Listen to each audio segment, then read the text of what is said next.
नमस्कार दोस्तों, स्वागत है आपका संस्कृत की कक्षा में। दोस्तों, आज हम आपकी पाठ्य पुस्तक नई दीपमणिका के दूसरे पाठ चंद्रगुप्तस्य न्यायः का अध्ययन करने जा रहे हैं। चंद्रगुप्तस्य न्यायः, चंद्रगुप्त के बारे में आपने सुना होगा। चंद्रगुप्त जो कि जिसके गुरु चाणक्य थे और जिन्होंने धनानंद को मार करके नंद वंश का अंत किया और मौर्य वंश की स्थापना की। तो आइए शुरू करते हैं पाठ चंद्रगुप्तस्य न्यायः। तन्मयः, तन्मय कह रहा है एतत् त्वं किम करोषि, एतत् अर्थात यह, त्वं किम करोषि तुम क्या कर रहे हो, यह तुम क्या कर रहे हो। प्रणयः, प्रणय कहता है किम न पश्यसि, क्या नहीं देख रहे हो, किम न पश्यसि क्या नहीं देख रहे हो।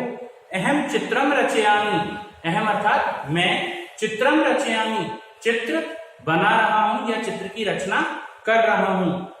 तन्मय, तन्मय कहता है एतत् कस्य चित्रम, एतत् अर्थात यह, एतत् का अर्थ है यह, कस्य चित्रम किसका चित्र है, एतत्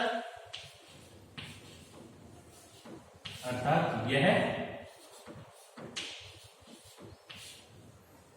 कस्य, कस्य का अर्थ है किसका,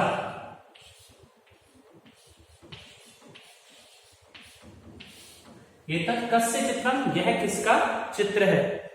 प्रणय कहता है प्रणयः एतत् चाणक्यस्य चित्रम, एतत् चाणक्यस्य चित्रम यह चाणक्य का चित्र है।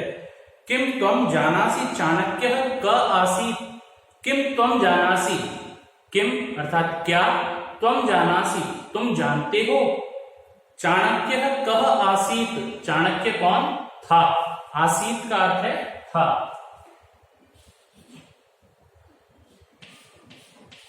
आसीत अर्थात था, चाणक्य कौन था। तन्मय, अब आगे तन्मय कहता है आम, आम अर्थात हाँ, आम का अर्थ है संस्कृत में हाँ। दूरदर्शनस्य कार्यक्रमे अहम चाणक्य नाटकम अपश्यम, दूरदर्शनस्य कार्यक्रमे, दूरदर्शन के कार्यक्रम में, दूरदर्शनस्य कार्यक्रमे दूरदर्शन के कार्यक्रम में, अहम मैंने, चाणक्य नाटकम अपश्यम चाणक्य का नाटक देखा था। अपश्यम भूतकाल में है इसलिए हम कहेंगे देखा था। सह एव चाणक्य है, सह अर्थात वह, एव मतलब ही, एव का अर्थ है ही, एव अर्थात ही, सह एव इसका अर्थ हुआ वही, वही चाणक्य चंद्रगुप्तम नृपम अकरोत्, चंद्रगुप्त को राजा करने वाला, यानी कि वही चाणक्य जिसने चंद्रगुप्त को राजा किया था। प्रणय, प्रणय चाणक्यस्य विषये किंचित वद, चाणक्यस्य विषये चाणक्य के विषय में किंचित कुछ, वद बोलो। अब तन्मय जो है वो प्रणय से कह रहा है प्रणय चाणक्य के विषय में कुछ बोलो। प्रणय कस्मिंश्चित् ग्रामे, कस्मिंश्चित् किसी,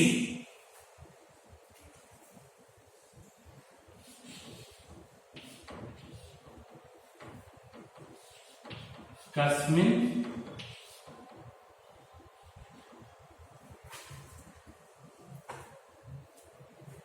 कस्मिंश्चित्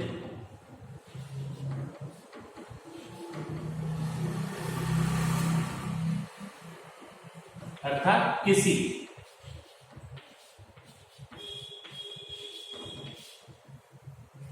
कस्मिंचित् ग्रामे किसी गांव में, गोपालकः धेनुः वने चारयितुम् अनयन्, गोपालकः ग्वाले, गोपालकः मतलब ग्वाले, गोपालकः अर्थात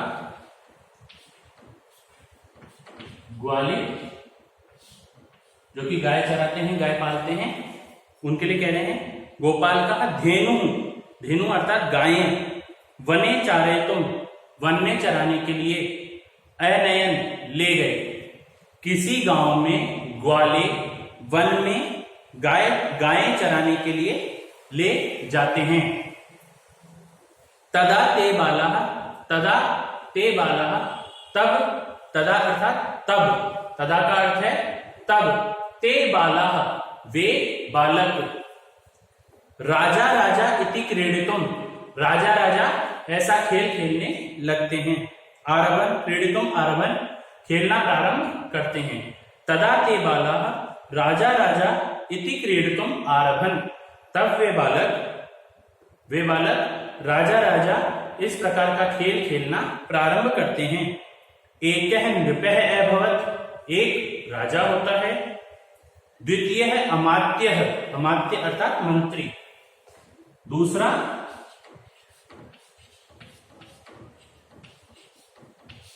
अमात्य है अर्थात मंत्री, दूसरा मंत्री होता है। तृतीय है सेनापति, तीसरा सेनापति। शेषः च प्रजाजनः अभवन्, च का अर्थ है और, शेषः अर्थात शेष, और शेष प्रजाजन बनते थे या होते हैं। जो वो बता रहा है कि वहां पे राजा राजा खेल रहे थे और उसमें से एक राजा होता है, राजा बनता था, दूसरा मंत्री बनता था, तीसरा सेनापति और शेष प्रजाजन बनते थे। तन्मयः आम आम, हाँ हाँ, आम आम अर्थात हाँ हाँ, वयम अपि एवं, हम सब भी, वयम अर्थात हम सब, अपि अर्थात भी, अपि का अर्थ है भी, अपि अर्थात भी, हम सब भी, एवं ऐसे ही, एवं अर्थात ऐसे ही, अध्यापक अध्यापक, माता पिता च क्रीड़ा, अध्यापक अध्यापक और माता बालक खेलते थे। हम सब भी माता बालक और अध्यापक अध्यापक खेलते थे। प्रणय, अब प्रणय कह रहा है तदा एव, तदा एव, तदा का अर्थ है तब, तदा का अर्थ है तब, एव का अर्थ ही, तदा एव अर्थात तभी, तत्र द्वे महिले आगच्छताम, तत्र अर्थात वहां, द्वे महिले दो महिलाएं, आगच्छताम आती हैं, एकस्याः अंके, एक के, अंके अर्थात गोद में, अंके शब्द का अर्थ है अंक अर्थात गोद। यहां अंक शब्द जो है ये शब्द युग्म के अनुसार इसके दो अर्थ होते हैं। एक अंक का अर्थ होता है संख्या और द्वितीय अंक का अर्थ होता है गोद। अंक का अर्थ संख्या भी होता है और गोद भी होता है। एकस्याः अंके एकः शिशुः आसीत्, एक की गोद में एक शिशु था। नृपः अपृच्छत्, नृपः पूछता है, नृपः ने, राजा ने पूछा, राजा ने पूछा। युवाम किमर्थम आगच्छतम, युवाम, युवाम शब्द का प्रयोग इसलिए किया जाता है तुम दोनों। आपको ध्यान होगा मध्यम पुरुष में हमने पढ़ा था एक वचन में त्वम, द्विवचन में युवाम और बहुवचन में युयम।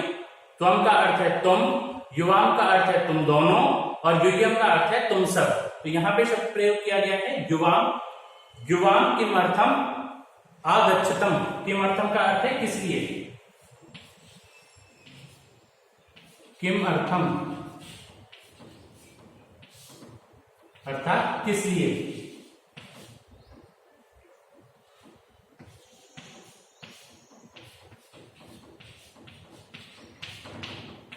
तुम दोनों किस लिए आई हो, राजा ने पूछा तुम दोनों किस लिए आई हो। एका महिला एवदत, एक महिला बोली, एवदत बोली। राजन इयम मम सेविका अस्ति, इयम अर्थात यह, इयम अर्थात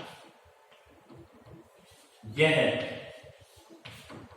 जब हम किसी को संबोधित करते हैं और यदि महिला को संबोधित करते हैं तो इयम का प्रयोग किया जाता है।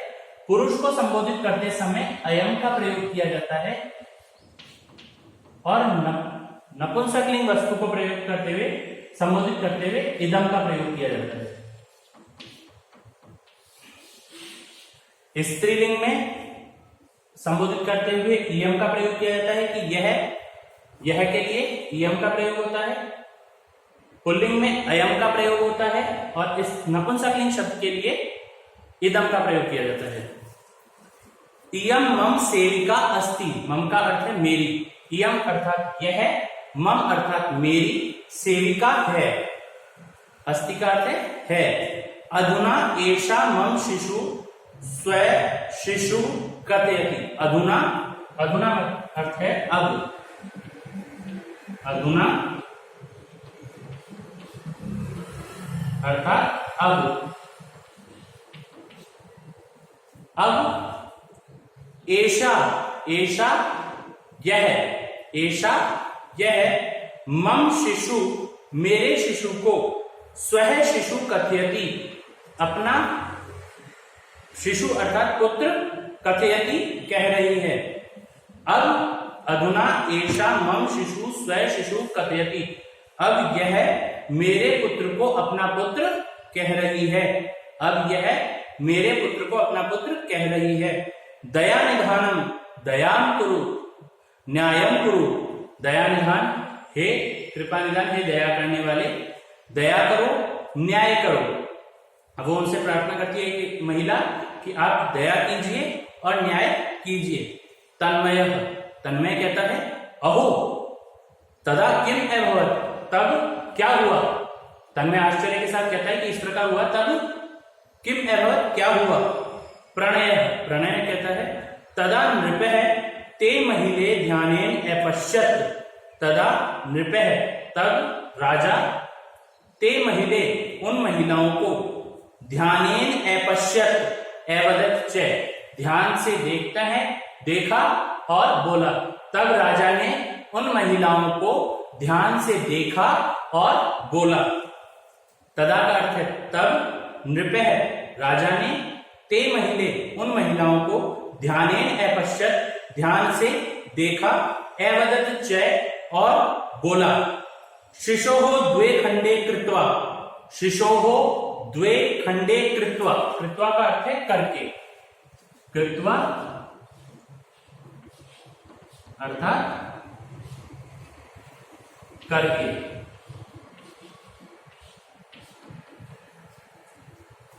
शिशु के दो खंड अर्थात दो टुकड़े, खंड का अर्थ है टुकड़े, करके, अर्धम अर्धम ताभ्याम यच्छ, यच्छ का अर्थ है दे दो,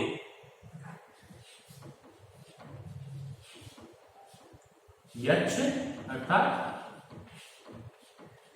दे दो। तो उसने कहा कि शिशु के दो टुकड़े करके, अर्धम अर्धम, अर्धम अर्धम आधा आधा, ताभ्याम यच्छ इनको दे दो, इन्हें दे दो। तो राजा ने कहा कि भाई जो शिशु है उसके दो टुकड़े करके इनको, इन्हें दे दो।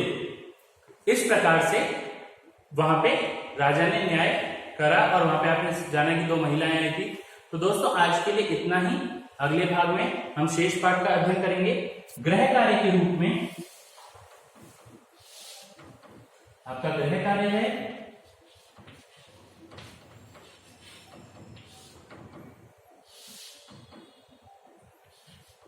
पाठ के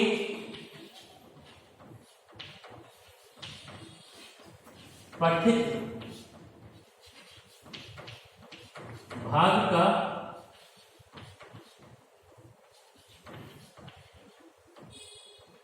अनुवाद कीजिए। पाठ के पठित भाग का अनुवाद कीजिए। जो हमने पाठ का जितना भाग पढ़ा है उसका अनुवाद आपको अपने शब्दों में करना है। ठीक है दोस्तों, धन्यवाद।